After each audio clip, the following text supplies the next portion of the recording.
Alright, stage 3. The Leaning Tower of Pisa in Italy.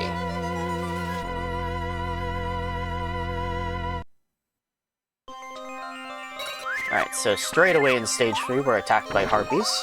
Not a good start.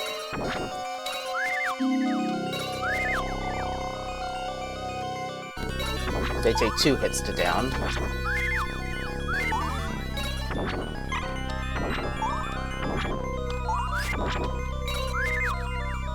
Oh, I actually whipped off his head there. I didn't know you could do that. The Minotaurs are back, and now they can break off these columns to use as weapons against you.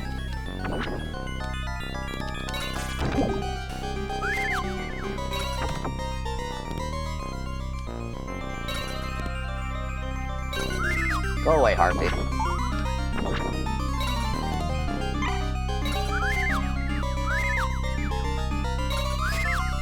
God, that is brutal.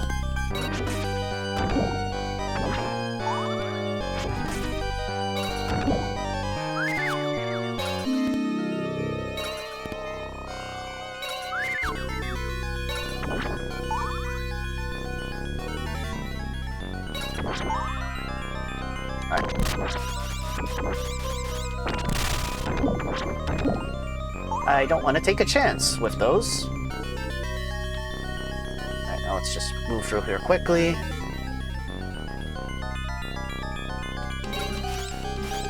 Take care of the floating eye and continue on.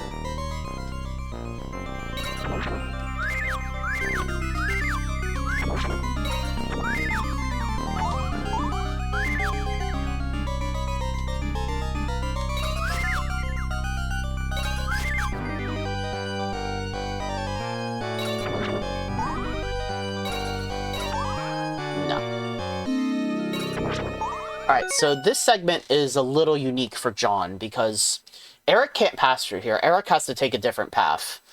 The way that John has to get through here is that he has to attack... you might have seen me do it a couple times on accident, but you can attack the ceiling, and John will just use it to swing on his whip. You could do that in Super Castlevania 4, but that was at, like, specific, you know, like, grapple points. Here, he just seems to be able to attach his whip to most ceilings, and it'll work. I don't know. It doesn't seem to work as well as it did in Super Castlevania 4, though. Alright, here we go. Alright, made it. 2 mummy men here. Let's go ahead and wait for the axe to fade away. And then we got another gap to cross. Nice. Now, just something to keep in mind. When you're doing these jumps, make sure that as soon as you jump, you hit the attack button at the same time. The timing's a little tight, and if you're off by even a little bit, you're going to miss the ceiling, and you're going to fall into the pit and die. Alright, so we're going to fight a mini-boss in this room. The Snake Dragon.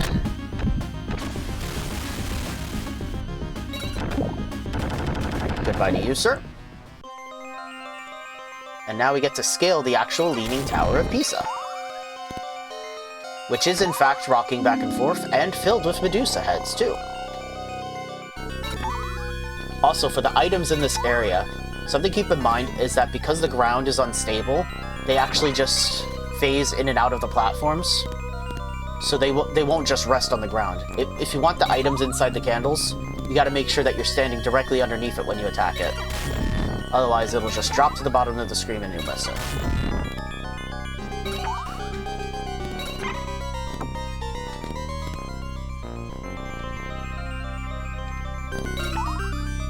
Alright, so far so good.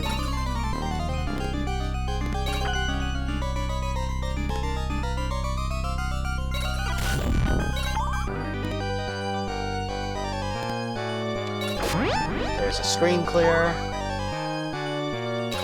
Review, and let's get out of here. Alright, so mummy men and bats in this room.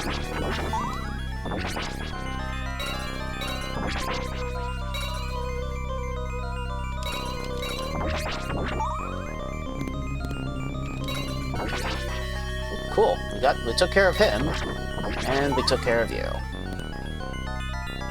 Whew, nearly hit me there. I tell you, man, this stage is exhausting. Alright, one last platforming segment before we reach the boss of this stage.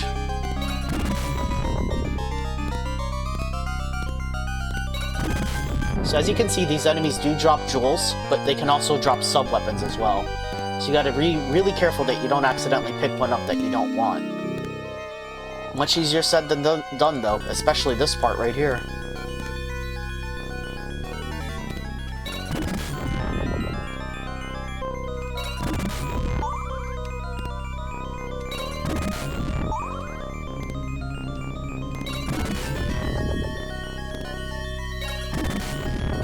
Yep, see, it tried to give me holy water and a boomerang earlier. No, I'm not taking my chances.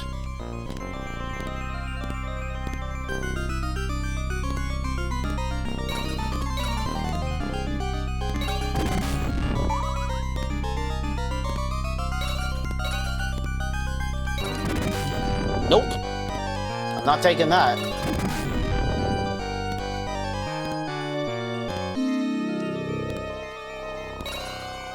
Get me out of here.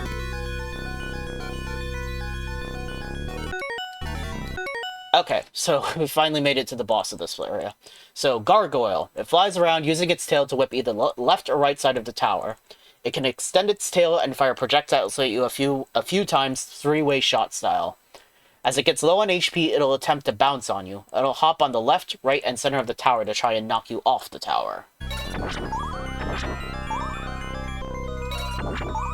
Alright, let's do this. This is the Gargoyle.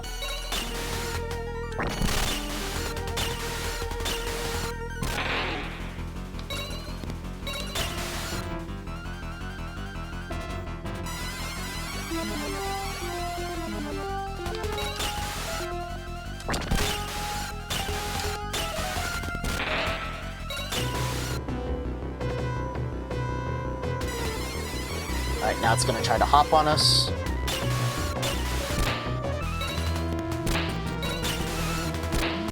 And we got it! Goodbye to the Gargoyle.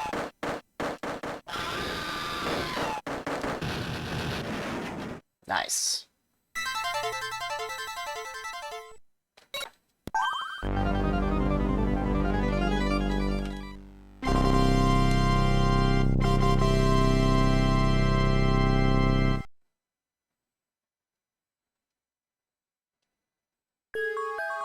Whew.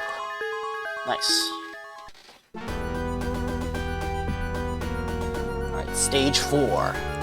The Munitions Factory, Germany.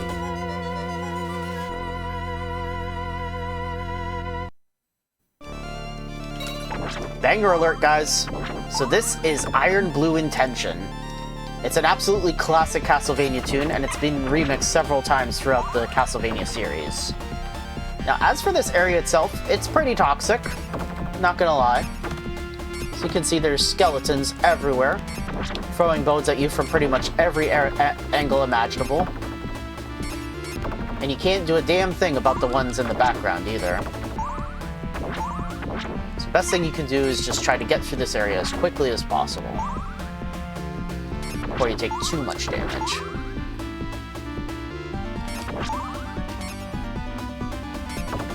And some of them don't die in one hit. Their skull falls off when they reform, so you have to keep on your toes. Okay, bye.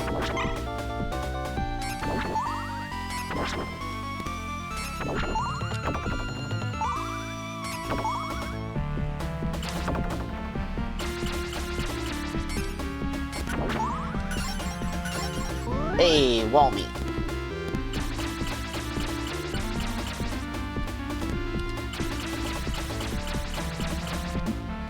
Oh, you asshole.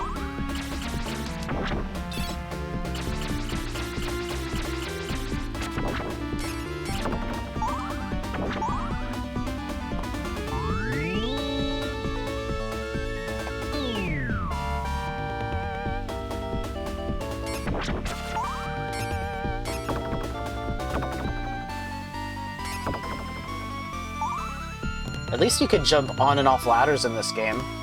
In Castlevania 4, you can jump onto them, but you can't jump off them.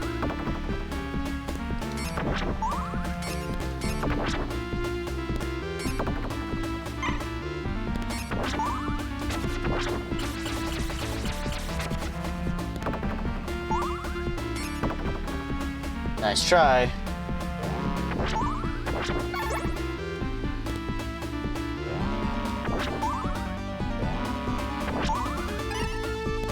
The bats are back.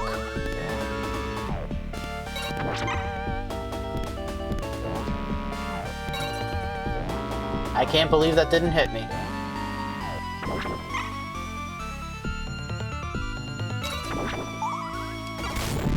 Okay, so now we're at basically the clock tower segment of Castlevania Bloodlines. So as you can imagine, be ready for Medusa Heads.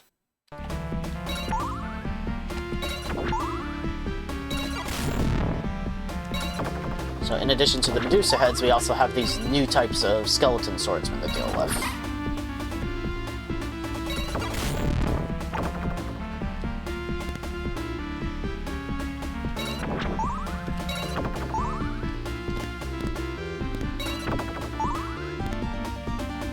You know, it's funny, in comparison to, like, other Castlevania clock towers, this one's really not too bad.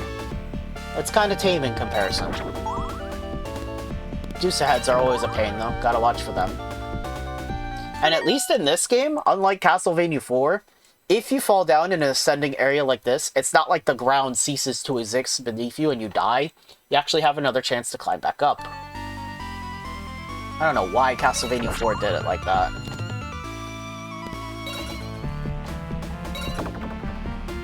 See, if this was Castlevania 4, that would have killed me.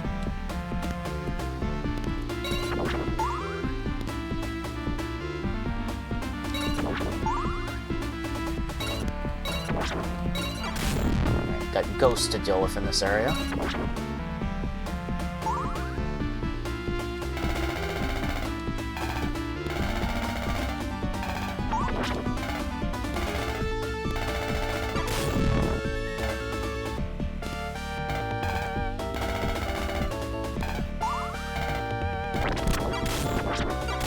Yeah, no, not taking a chance with you guys.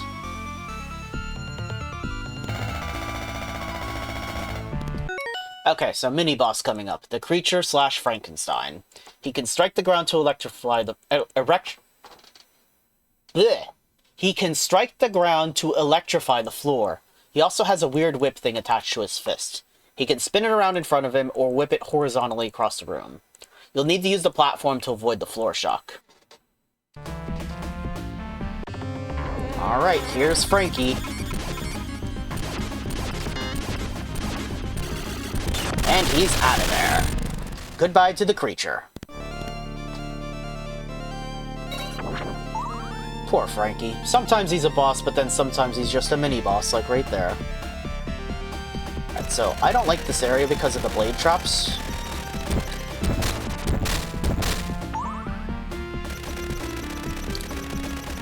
It slows down the whole pacing of this of the level. But at least this room isn't very long. It's mainly this part right here I don't like, because this one's going backwards, so you have to duck underneath it. You can only walk like a step before you have to duck again. Again, not a big deal. Just kind of an annoyance.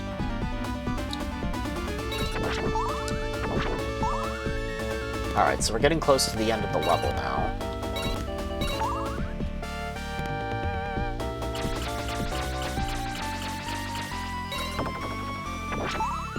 And the bats are here. They only appear on hard mode.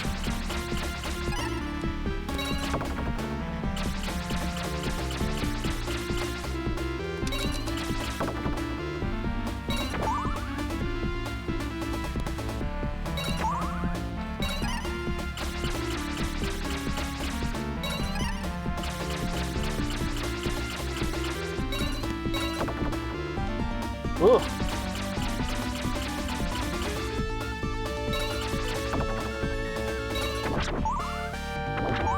Okay, we made it.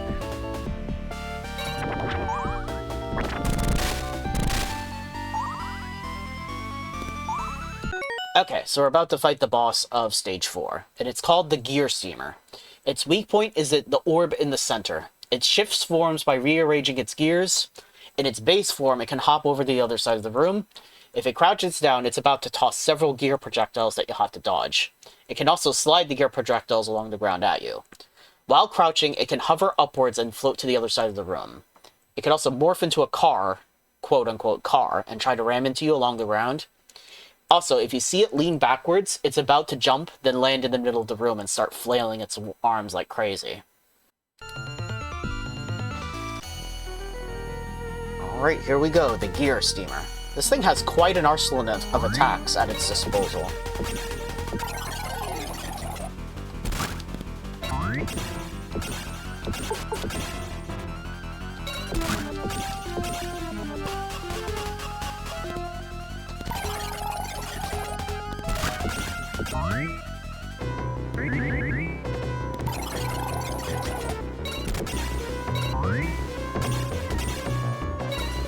Oh, there it goes, it's a leanin'.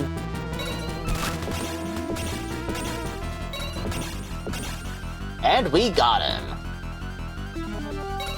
Goodbye to the Gear Steamer.